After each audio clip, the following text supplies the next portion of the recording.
A guru was teaching his disciples to meditate. Then a disciple said, "O teacher, I am not able to understand anything.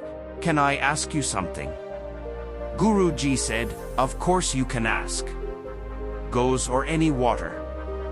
When someone drinks, his thirst is quenched, so why doesn't it happen in relation to meditation? When we meditate in the same way as you say, then some of us are not able to achieve the state of meditation at first.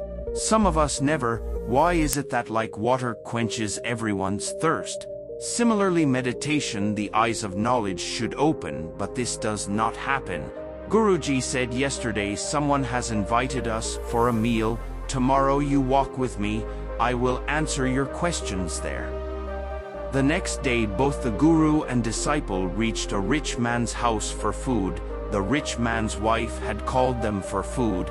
Both of them sit down to eat. Along with them the woman's husband was also sitting to eat. He shouted at all his servants and said, "What a waste of food he has prepared. There is no taste in it." The teacher left 2 breads in his plate after eating. The teacher said to the woman that, "Daughter, can you tie these 2 breads and give them to me?" Asked the disciple, "How did you like the food?" The disciple said, "The food was very tasty. I liked it. I felt very good after eating it." Guru said, "You did not like anything more than this." The disciple said, "What can be better than this, Guru Dev? My stomach was full."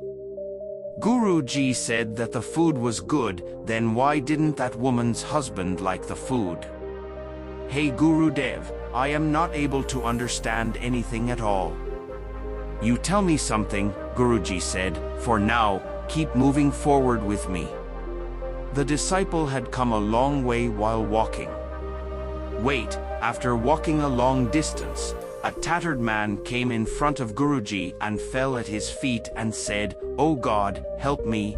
I am hungry for 3 days. I have not eaten anything. Please give me something to eat." The man was made to sit under a tree and took out the 2 breads that the woman had given him tied. Seeing the rotis, the poor man's eyes sparkled. He immediately took those 2 rotis and ate them. While eating, tears were coming out of that person's eyes. He was crying and he was eating and was gesturing with his hand, as if he was saying to some invisible power, "Thank you for this bread." After eating, he bowed down to Guruji and said, "Thank you." He said that there was no taste, there was only life, there was God, and there was God. It was not bread, it was real life. Saying this, the man left from there.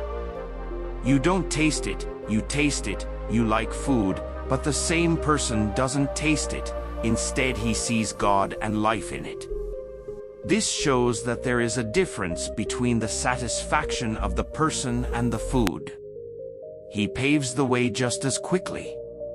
That disciple's curiosity was satisfied. He got the answers to his questions, but we haven't found the answer to the question yet. The question was, why doesn't the mind feel friends? What is felt is not the mind, it is the nature of the mind, it is the feeling. When we have something in excess, then the mind starts running away from it, like the rich man's mind was running away from the food that was meant for him. It was common.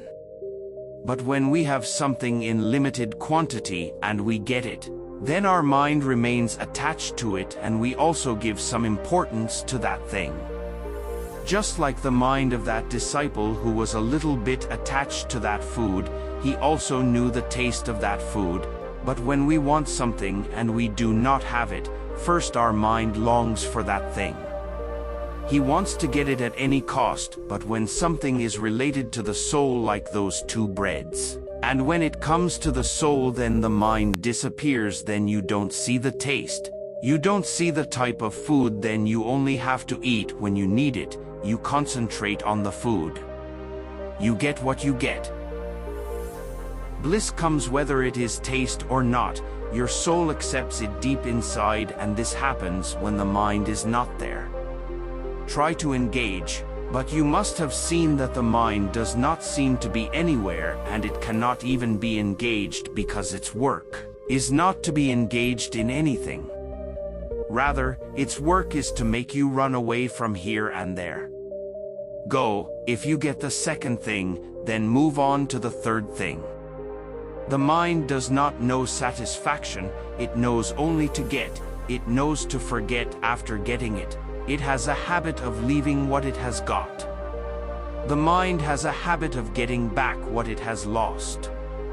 Look at the past part of your life and know if your mind is stuck somewhere when it is only making you run away. Now the question comes that if the work is to run away, then will we keep running for the whole life? Will we not stop anywhere? Look carefully, then life is like this.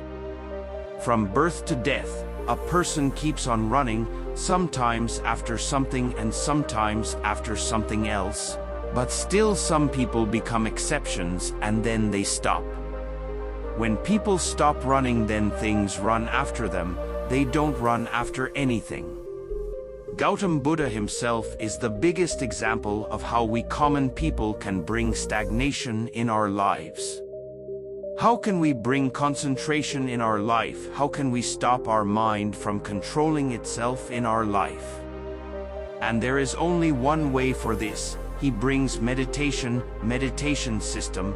The mind runs away, calls to stop meditation, gives greed or gives vision to see the greed. The mind says to catch the other thing. As soon as you say meditation, know what you have got. Meditation brings concentration. But we are also confused about meditation.